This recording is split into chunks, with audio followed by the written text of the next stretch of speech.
This is will be my second batch of black soldier fly larvae to grow for the season.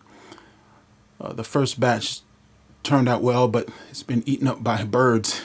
I'm going to make a smaller batch this time in this little bucket here. Instead of a 50-pound bag of feed wheat, I'm going to use some old leftover flour that was in a burnout refrigerator that I had, and I had left it out and bugs got in the flour, and when I took it out and changed the refrigerator, so I can't bake with that. But hey, I can make a black soldier fly bin out of it.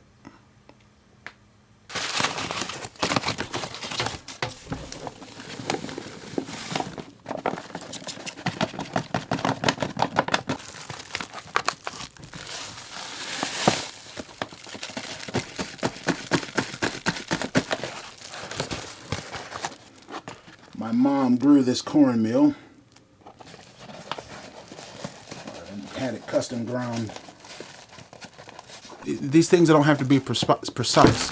Water black soldier flies, they're my maggots I use to go fish for bluegill. And then I take the bluegill and use that for bait for my catfishing. But here, all you need, basically I had a 5-pound bag of flour, 5-pound bag of cornmeal, put in a 1/4 cup of sugar, 1/4 cup of gluten, and a little bit of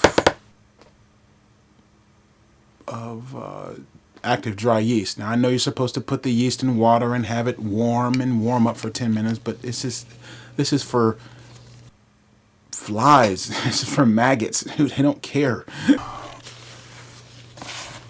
Added tap water to it, warm, and then and just mix it up till a dough, and then you put the cover back on and let it sit for several days until it begins to sour. Right? And once it sours, I'll take the lid off and set it outside and let the black soldier flies find it and make a second batch of black soldier fly larvae for the season.